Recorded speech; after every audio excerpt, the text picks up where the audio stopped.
Leviticus 14. Cleansing from defiling skin diseases. The Lord said to Moses, "Three are the regulations for any diseased person at the time of their ceremonial cleansing. When they are brought to the priest is to go outside the camp and examine them. If they have been healed of their defiling skin diseases, ah, the priest shall order that to 我打不远了，我不想再打了。我不想出去了，我今朝出去了2趟了，好像我。The priest shall order that to leave clean birds and some cedarwood, scarlet yam, and hyssop be brought for the person to be cleansed. Then the priest shall order that one of the birds are killed over fresh water in a clay pot.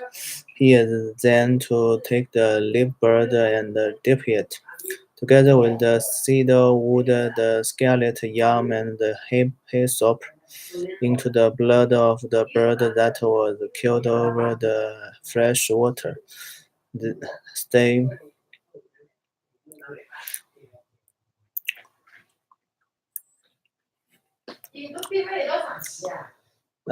7 times he shall sprinkle the one to be cleansed of the defiling diseased, and then pronounce them clean. After that, he is to release the live bird in the open field. The person to be cleansed must wash their clothes, shave off all their hair, and bath with water. Then they will be ceremonially clean. After this, they may come into the camp, but they must stay outside their tent for 7 days. On the 7th day, they must shave off all their hair. They must shave their head, their beard, their every brows, and the rest of their hair. They must wash their clothes and bath themselves with water, and they will be clean. On the 8th day, they must bring 2 male lambs and 1 male lamb a year old, each each each, each without defect, along with 3/10 of an ephah of the finest flour, fixed with olive oil for grain offering, and 1 log of oil. The priest who pronounces them clean shall present both the one to be cleansed and their offerings offer the Lord at the entrance to the tent of meeting. Then the priest is to take one of the male lambs and offer it as a guilty offering, along with the lump of oil. He shall wave them before the Lord as a wave offering.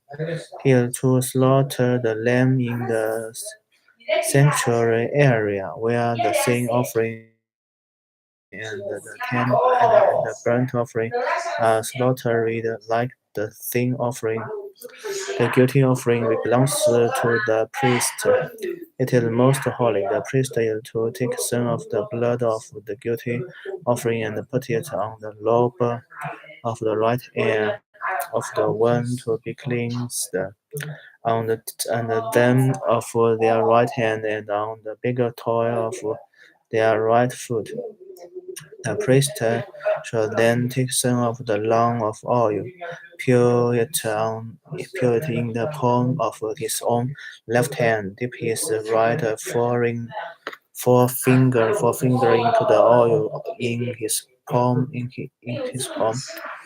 and with his finger sprinkle some of it before the Lord 7 times. The priest is to put some of the oil remaining in his palm on the lobe of the right ear of the one to be cleansed on the thumb of their right hand and on the big toe of their right foot, on top of the blood of the guilty offering. The rest of the oil in his palm the priest shall put on the head of the one to be cleansed and make atonement for their before the Lord. Then the priest is to sacrifice the sin offering and make atonement for the one to be cleansed from their uncleanness. After that, the priest shall slaughter burnt offering and offer it on the altar, together with the grain offering, and make atonement for them, and they will be clean. If, however, they are poor and cannot afford this, they must take one male lamb as a guilty offering to be waived to make atonement for them, together with a tenth of an ephah of the finest flour mixed with olive oil for a grain offering, a lump of oil, and two doves or two young pigeons, such as they can afford, one for a sin offering and the other for a burnt offering. On the 80th day, they must bring them for their cleansing to the priest at the entrance to the tent of meeting. Before the Lord, the priest is to take the lamb for the guilty offering together with the log of oil and wave them before the Lord as a wave offering. They shall slaughter the lamb for the guilty offering and take off some of its blood and put it on the lobe of the right ear of the one to be cleansed on the them of their right hand and on the big toe of their right foot. The priest is to pour some of the oil into the palm of his own left hand, and with his right forefinger sprinkle some of the oil from his palm 7 times before the Lord. Some of the oil in his palm he is to put on the same places he put the blood of the guilty offering on the lobe of the right ear of the one to be cleansed, on the them of their right hand and on the big toe of their right foot. The rest of the oil in his palm the priest shall put on the head of the one to be cleansed, to make atonement for them before the Lord. Then he shall sacrifice the doves or the young pigeons, such as the person can afford. One as a thing, one as a sin offering, and the other as a burnt offering, together with the grain offering. In this way, the priest will make atonement before the Lord on behalf of the one to be cleansed. These are the regulations. These are the regulations for anyone. These are the regulations for anyone who has a defiling skin, diseases, disease, and who cannot afford the regular offerings for their cleansing from defiling murders. The Lord said to Moses and Aaron, "When you enter the land of Canaan, which I am giving you as your possession, and I put a spreading mold in a house in that land, the owner of the house must go and tell the priest, I have seen something that looks like a defiling mold in my house. The priest is to order the house to be emptied before he goes in to examine the mold, so that nothing in the house will be pronounced unclean. After this, the priest is to go in and inspect the house, to examine the mold on the walls, and if it has greenish or reddish depressions that appear to be deeper than the surface of the wall. The priest shall go out the doorway of the house and close it up for 7 days. On the seventh day, the priest shall return to inspect the house. If the mold has spread on the walls, he to order that the contaminating con, contaminated stones be be torn out and thrown into an unclean place outside the tomb. He must have all the inside walls of the house scraped, and the material that is scraped off dumped into an unclean place outside the tomb. Then they are to take other stones to replace this and take new clay and plaster the house.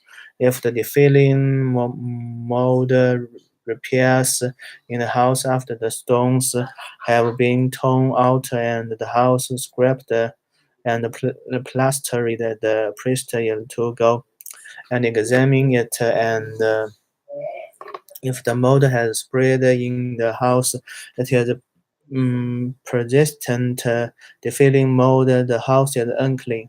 It must be torn down, its stones, timbers, and all the plaster, and taken out of the town and an unclean place.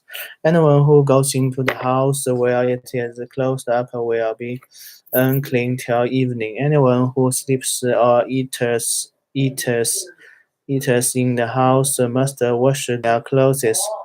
But if the priest comes to examine it and the mold has not spread after the house has been plastered, he shall pronounce the house clean because the defilling mold is gone. To purify the house, he had to take two birds and some cedar wood, scarlet yarn, and hyssop. He shall kill one of the birds over fresh water in a clay pot. Then he had to take the cedar wood, the hyssop, the scarlet yarn, and the live bird, dips them into the blood of the dead bird and fresh water, and sprinkle the house 7 times. He shall purify the house with the bird's blood, the fresh water, the live bird, the cedar wood, the hyssop, and the scarlet yarn. Then he is to release the live bird in the open fields outside the tomb. In this way, he will make atonement for the house, and it will be clean. These are the regulations for any defilling skin disease. For sore, for defilling models in fabric or in a house, and for swelling, rash, and sheen spot to determine when something is clean or unclean. These are the regulations for defilling skin diseases and defilling models. Leviticus 15. Discharges causing uncleanness. The Lord said to Moses and Aaron, speak to the Israelites and say to them, when any man has an unusual bodily discharge, such a discharge is unclean, whether it continues flowing from his body or is blocked, it will make him unclean. This is how his discharge will bring about uncleanness. Any bird the man with a discharge lies on will be unclean, and anything he sets on will be unclean. Anyone who touches his bed must wash their clothes and birds with water, and they will be unclean till evening. Whoever sets on anything that the man with the discharge set on must wash their clothes and bath with water, and they will be unclean till evening. Whoever touches the man who has a discharge must wash their clothes and bath with water, and they will be unclean till evening. If the man will discharge spites on anyone who is clean, he must wash their clothes and bath with water, and they will be unclean till evening. Everything the man sits on when dried out will be unclean, and whoever touches any of the things that were under them will be unclean till evening. Whoever picks up those things must wash their clothes and bath with water, and they will be unclean till evening. Anyone the man with a discharge touches without rinsing his hands with water must wash their clothes and bath with water, and they will be unclean till evening. A clay pot that the man touches must be broken, and any wooden article is to be rinsed with water. When a man is cleaned, when a man is cleansed, when a man is cleansed from his discharge, he is to count off 7 days for his ceremonial cleansing. He must wash his clothes and bath himself with fresh water, and he will be clean. On the eighth day, he must take 2 doves or 2 young pigeons and come before the Lord to the entrance to the tent of meeting and give them to the priest. The priest is to sacrifice them, the one for a sin offering and the other for a burnt offering. In this way, he will make atonement up before the Lord for the man because of his discharge. When a man has an emission of semen, he must bath his whole body with water, and he will be unclean till evening. Any clothing or leather that has semen that has semen on it must be washed with water, and it will be unclean till evening. When a man has sexual relations with a woman and there is an emission of semen, both of them must bath with water, and they will be unclean till evening.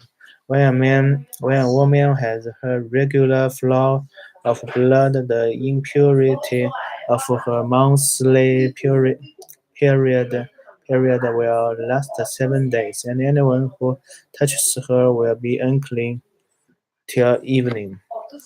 Anything he lies on during her period will be unclean, and anything he sits on will be unclean.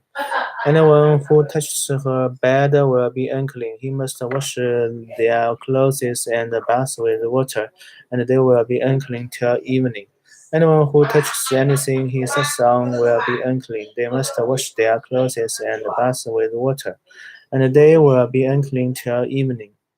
Whether it is the bed and anything she was sitting on, when anyone touches it, they will be unclean till evening.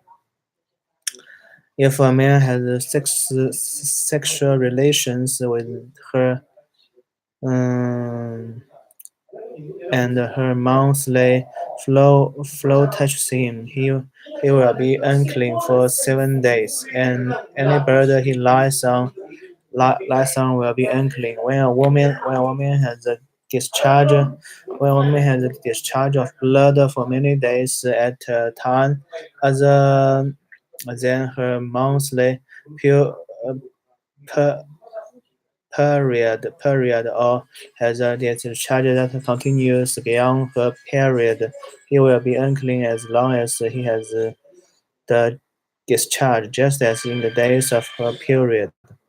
Any bird he lies on while her discharge continues will be unclean, as is her bed during her monthly period, and anything he sits on will be unclean as during her period. Anyone who touches them will be unclean. They must wash their clothes and bath with water, and they will be unclean till evening. When she is cleansed from her discharge, you must count off 7 days, and after that she will be ceremonially clean. On the 8th day, he must take 2 doves or 2 young pigeons and bring them to the priest at the entrance to the tent of meeting. The priest is to sacrifice one for a sin offering and the other for a burnt offering. In this way, he will make atonement for her before the Lord for the uncleanness of her discharge. You must keep the Israelites separate from things that make them unclean, so they will not die in their uncleanness, for defiling my dwelling place, which is among them.